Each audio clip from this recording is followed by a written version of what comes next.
with that, let me switch the gears to the actual speakers. We would have two virtual talks today, and both will be focusing on user research.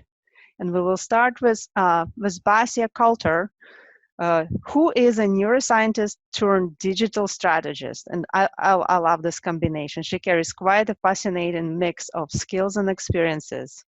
And she helps organizations align their digital initiatives with their business objectives and customer needs, and is very passionate about helping companies transform their digital products, processes, and cultures. Currently, Basia serves as a senior product and service strategist at a company called Globant, and today she will guide us on how to become more effective at user research. With that, Basia, please take the stage. And I'll stop sharing.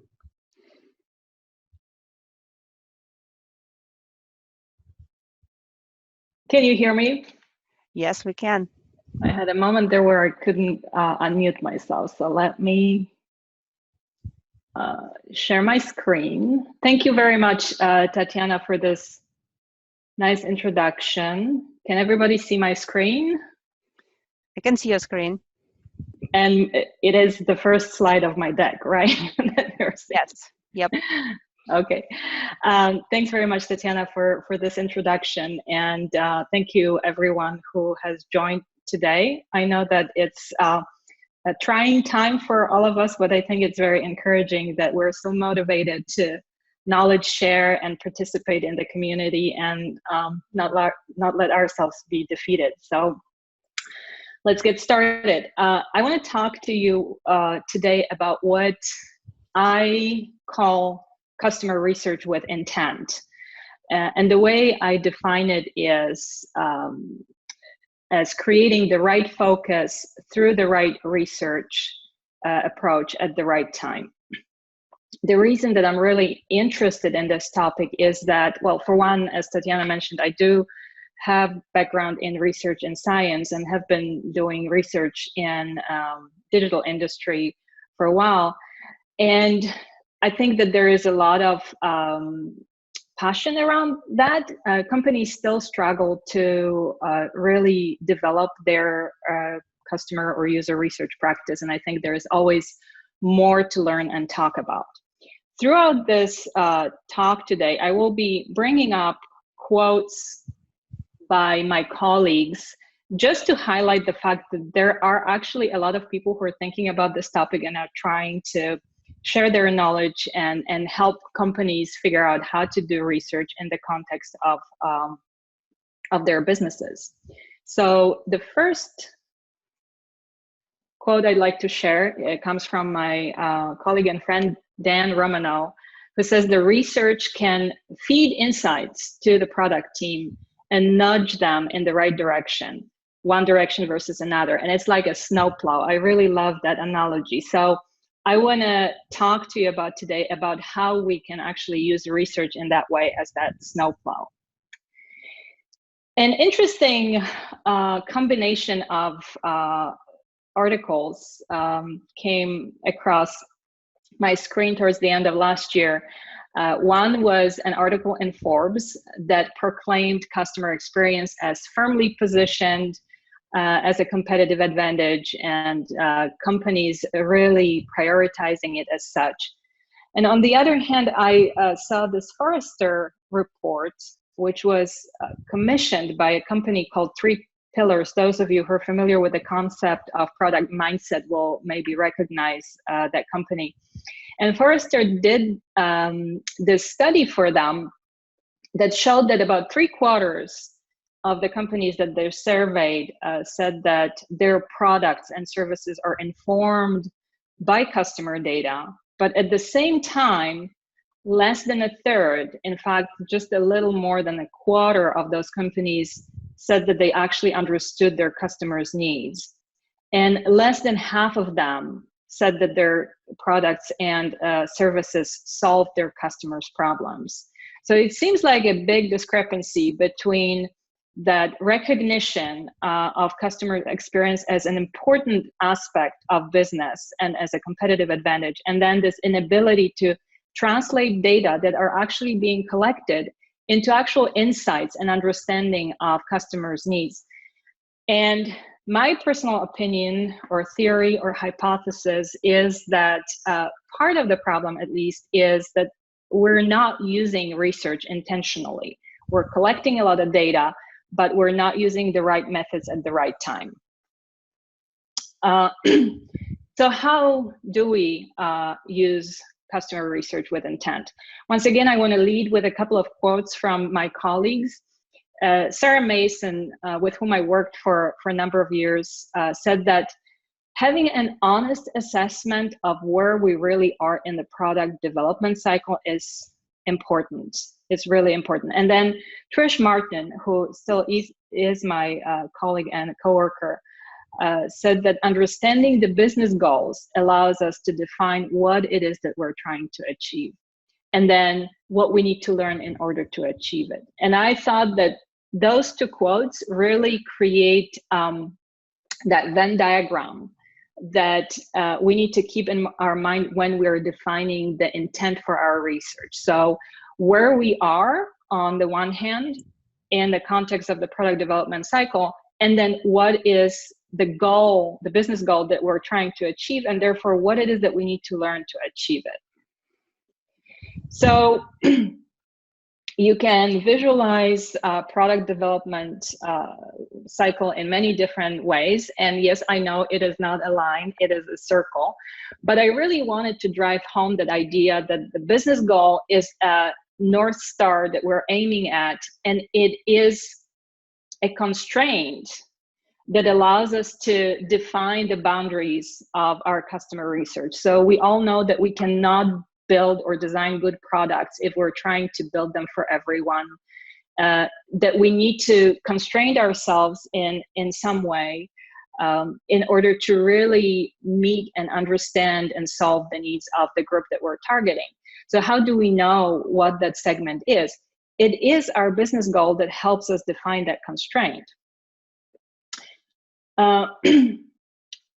One interesting thing that I have come across a number of times, and I'm sure that you have as well, is that people who are engaged in customer or user research say often that they struggle with fitting it in with their product development life cycle, and especially when they are working within an agile environment. In fact, I just talked to a couple of researchers from our client company a couple of weeks ago, and when I asked them what they saw as the biggest bottleneck in their ability to execute their research activities, they said they couldn't fit research into the agile cadence and cycle.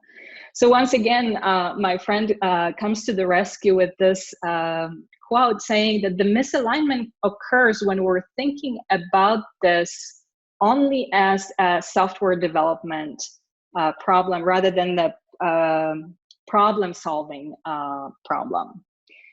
So with that in mind, I tried to overlay that diagram showing the product development cycle with the problem-solving process.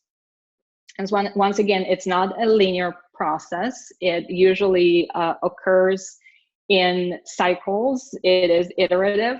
But for the purpose of this conversation, I thought that this is not a bad way to visualize it. So if we think about the problem-solving process and its stages, first we try to identify and understand the problem. Then we try to find and design a solution, and then we build, optimize, and scale the problem. If we can think about our research intent in that context, rather than try to fit it into the product development cycle, that might make it a little easier to figure out how to actually make it be that powerful plow that it can be. So let's take a look.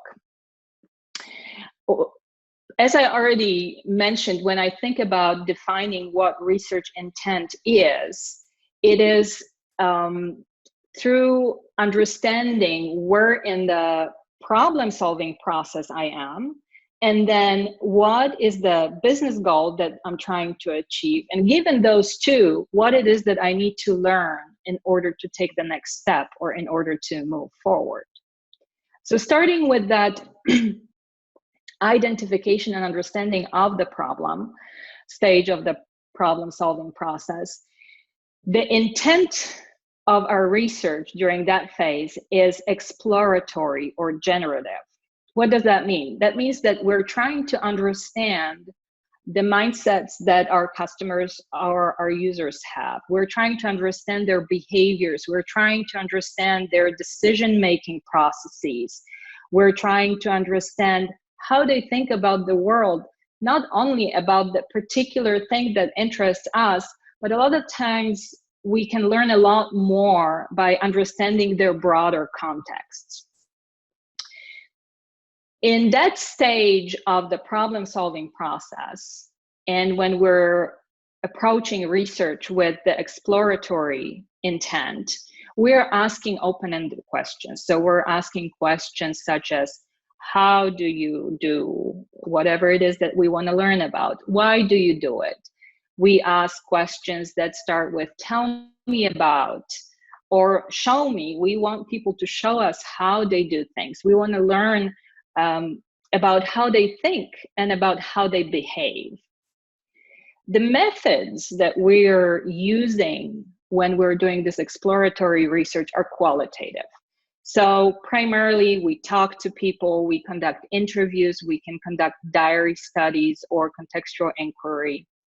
And you can use surveys as a qualitative tool as well when you're asking open-ended questions. They could be a useful tool, but nothing really replaces that personal interview situation when you can have a conversation with people about the problems that you're exploring. I want to make a point here that this is not a hypothesis testing type of research. So we are going into this type of research with completely open minds. We do not have, obviously we always have some prior biases and concepts, but we're really very intentional about leaving those aside for the time being, and about being open to what it is that we're hearing from the customers and users that we're talking to. It is important because I feel at least that it's important to make this point that it's not hypothesis testing, because I find that sometimes people think that Lean UX is a one-size-fits-all methodology. And I want to point out that when you're doing exploratory research, methodologies such as Lean UX are not the best suited tool. Here, we're just going in and trying to learn about what's out there. So just to give you an example of what that could look like, if you were to imagine having a wine business, maybe a boutique wine store, and wanting to open up your business to new customer segment, maybe casual wine drinkers who are not very familiar with wine tasting. The first thing that you would want to learn about is how these people think about wine in general, why they drink it, why they buy it, what drives their decision-making about tasting or buying wine. So you wouldn't start out by going out there to try out a solution idea. You would first go out to understand how people think about wine. What if they're not connoisseurs, what makes them even want to try it, and what it would be that they would want to learn about wine. So once you have learned about how people think, how they behave, what drives their behaviors and mental models, that's when you start looking for a solution. So you're looking for a solution and you're beginning to design it. The fundamental question that we're asking at that stage of the problem-solving process is, how does this concept solve the problem that we're trying to solve? And the methods that we're using in that stage of the problem-solving process are still qualitative. So I think most of us are familiar with prototypes, low-fidelity prototypes, maybe wireframes. We will build those prototypes, we'll expose our users or customers to those prototypes, and we will learn from those tests. This type of intent is what a lot of people call evaluative, because we're evaluating ideas. But to be more precise, you can call it a formative intent or formative type of research, because you're not just evaluating ideas, you're also shaping your ideas. You're shaping your design through this type of testing. A lot of the times we refer to this type of research as experimentation. People will talk about, we're running experiments with these prototypes, and it's fine to use that terminology colloquially. I do want to point out that these are not truly experiments in the strict sense of the word. So I would use that word with a little bit of caution. A typical experiment deals with a condition that we are changing, so we're comparing one condition to another. In this formative research, that's not what we're doing. We're simply trying out different concepts, and we're learning more and more about how people think, but this time with an artifact that constitutes our hypothesis about how we could solve the problem that we have learned about in the previous stage of our research. So a point I want to make here is that it is not usability testing. So we're not trying to learn whether our users or customers can effectively or efficiently use the interface that we have designed in order to accomplish a task. We're trying to figure out what is the best idea or best design or best concept to solve the particular problem that we're trying to solve.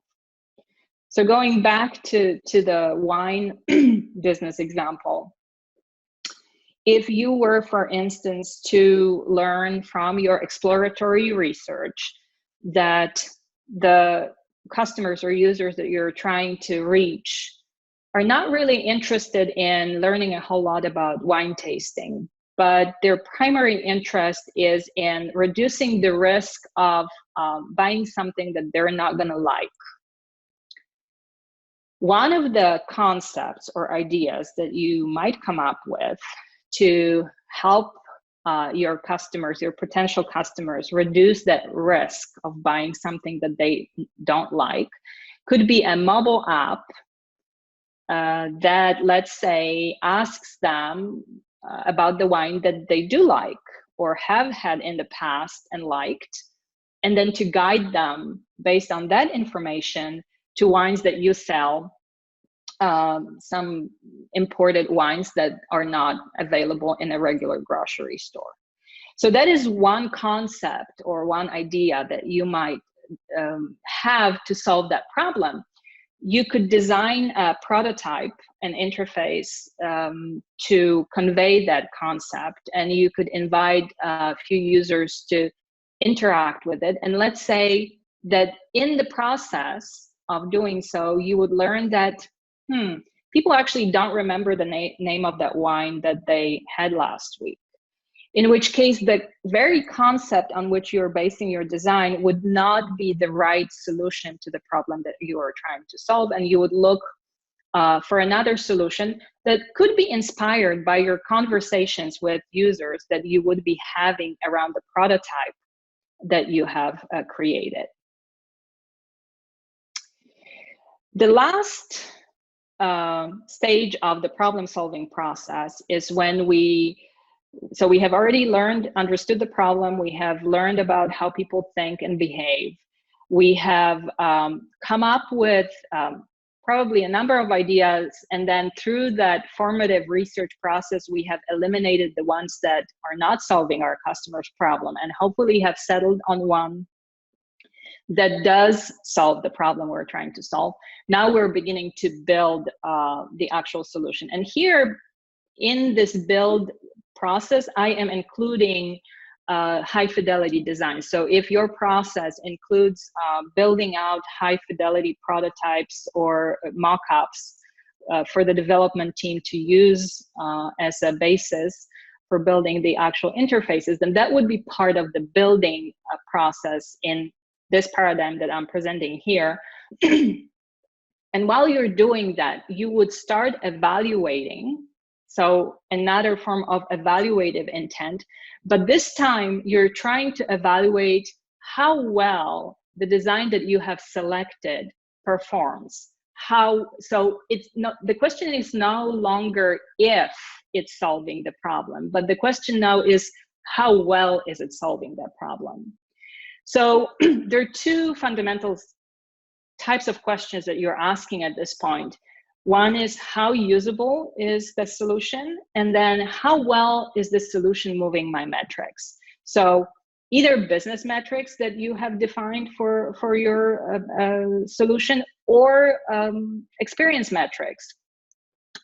Either one of those classes will tell you whether or not your solution is performing according to what you would expect. Usability testing, I'm sure you're all familiar with. We mostly conduct it as a qualitative type of research. It has been established by research, by Nielsen Norman Group, that really a small sample of users is sufficient to identify major usability flaws. But you can also conduct it as a quantitative study if the particular project calls for it. But the other question, the question about how well the solution is performing in terms of actually moving the metrics, those questions have to be answered in a quantitative way. So you would do that by monitoring the usage of your product with a product analytics tool. And you could also conduct A/B testing, which actually is a proper experimental procedure. So in this case, you could legitimately say that you're conducting experiments and you would be able to tell which variant or which version of the solution performs better.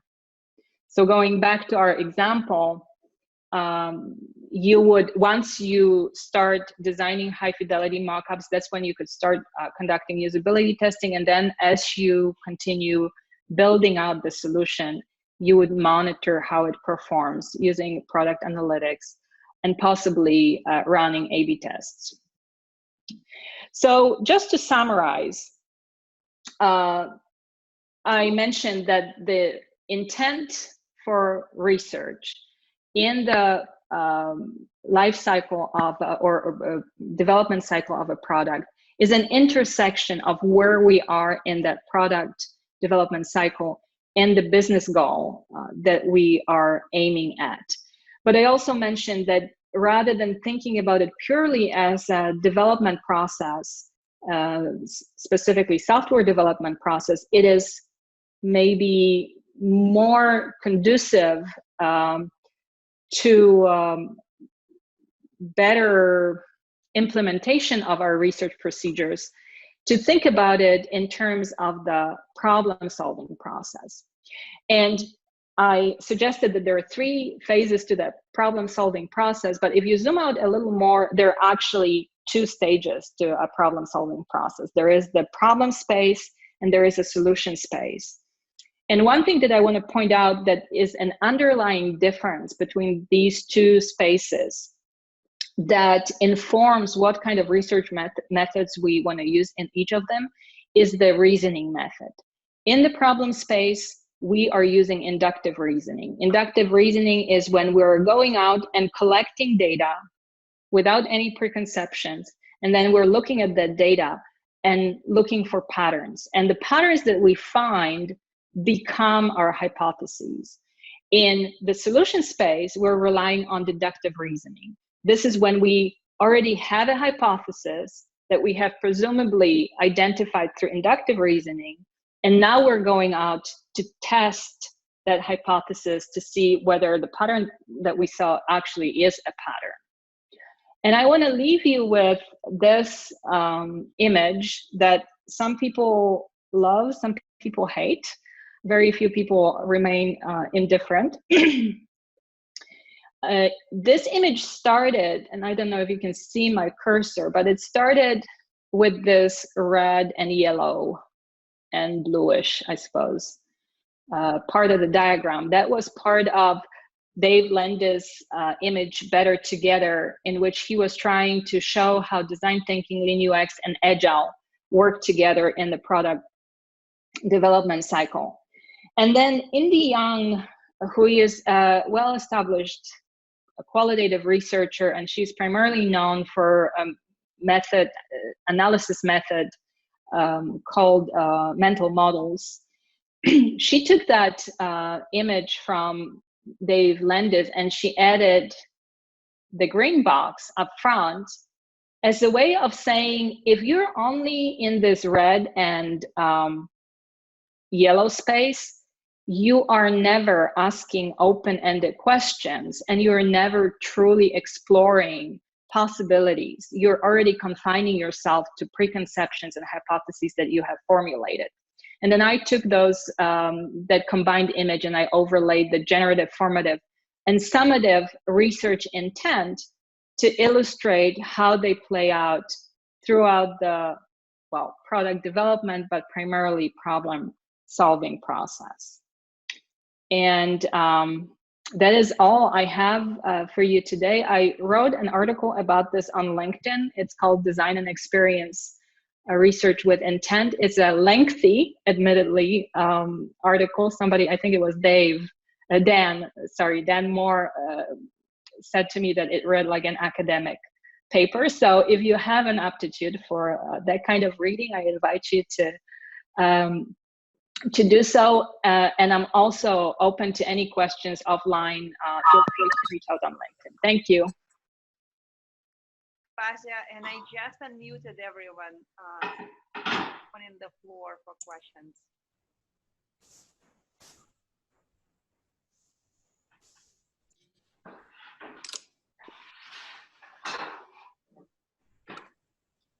While folks are thinking, I will add my comment and a question, if I may. I definitely, from my experience, notice that we do not spend enough time in the exploratory phase.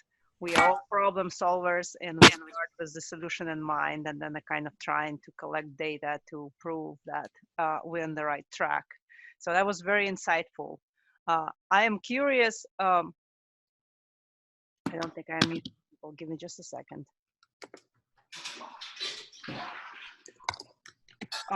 I'm curious on your guidance on how to frame this discussion in the exploratory phase, to not to go too wide and not to put your audience into some awkward situation when they don't know where to start. Like they kind of want to know what you're looking for in the answers, and you need to lead them, kind of guide them in what kind of information you're collecting. So this is where I really think that keeping the business goal in mind is very important. And that goal could be broad and it could be narrow. I think that is a really good way to constrain how far out you go in questioning. Now, admittedly, it does require discipline, and it does require some experience. If you've done it enough, you start recognizing when you need to narrow down the scope. And quite honestly, a lot of the time, practically speaking, when there are budget constraints on the project that you're on, you have to be very selective in what you're asking about, how much you're asking, and how widely you're setting out that net. I also want to say that, what I presented here is, let's say, a framework. It's a way of thinking about it. The fact of the matter is that most of us on most projects, we're not very rarely do we truly work in a very greenfield project that requires an absolutely and purely exploratory research. So I think in practice, you can combine that exploratory and formative research, and a lot of times, and I've done it myself, and my colleagues have shared with me that that's what they often do. If there isn't a budget to really conduct proper and broad exploratory research, they will start with the hypothesis. They will start with prototyping and testing prototypes, but they will just sneak in some exploratory open-ended questions in order to learn more about those underlying mindsets and behaviors. So that's something to definitely keep in mind. I hope that answers your question. Yes. Thank you very much. Very insightful. I would ask folks to raise their hands if they want to ask a question, and I'll unmute you. I was given a tip on going that route, and I think that's a great tip.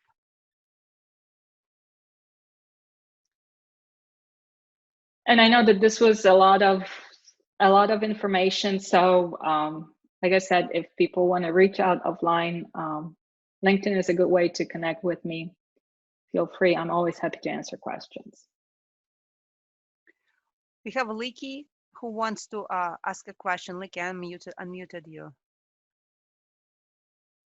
All right. Okay. Can you hear me? Yes. Yes. Okay, so I dropped it in chat, but I might as well just ask in person.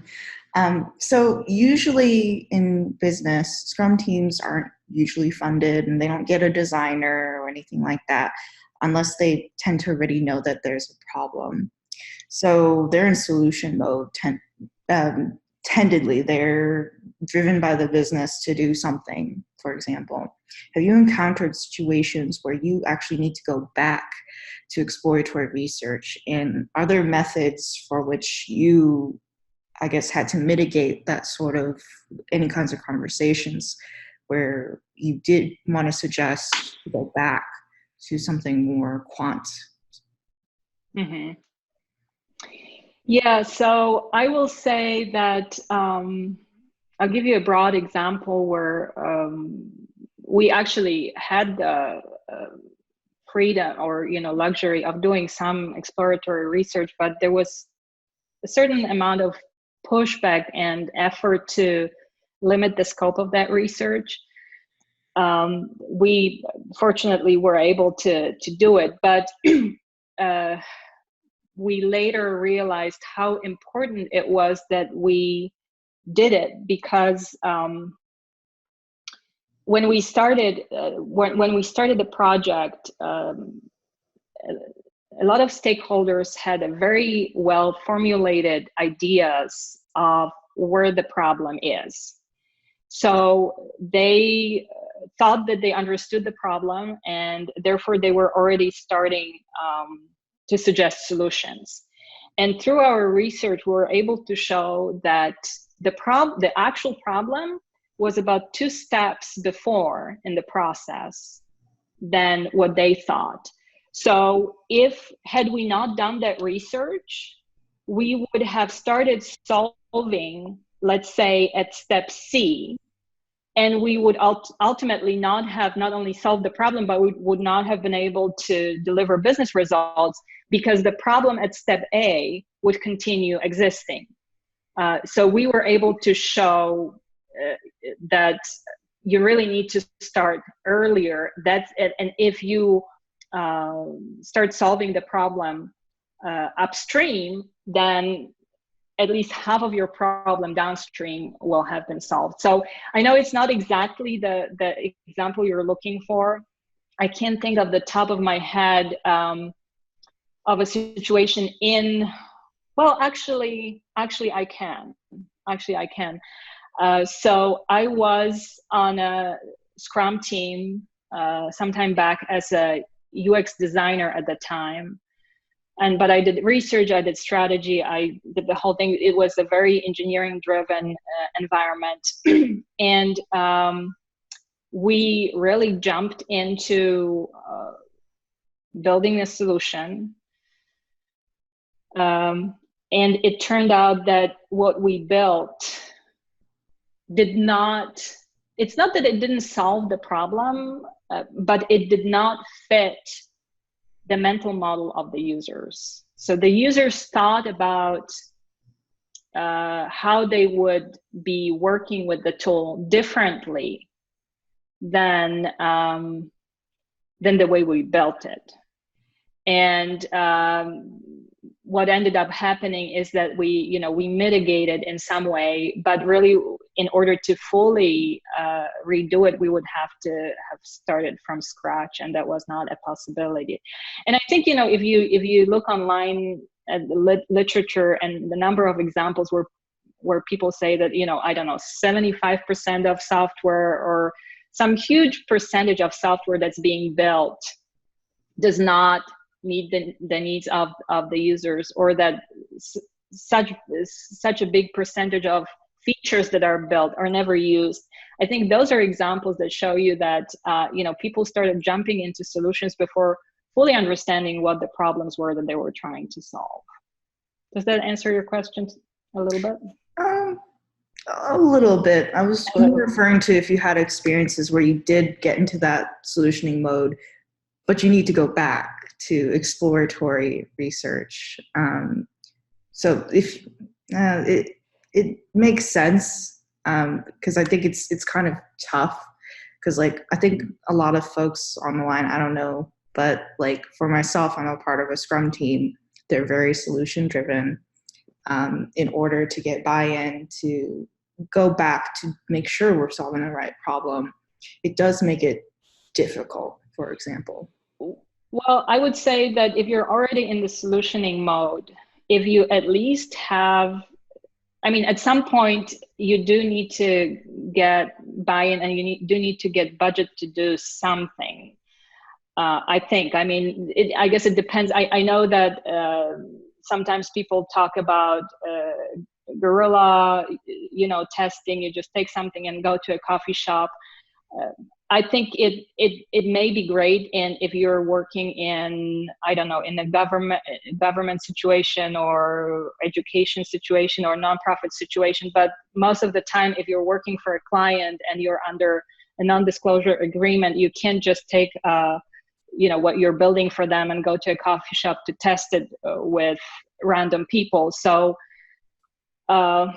So you do need somebody to give a stamp of approval on doing something, but you could start small, and you could, even under the guise of usability testing, you could do a small round of research, expose 5 people, 6 people to what it is that you're building, and start getting a little bit of data on how people respond to the solution that you're already building.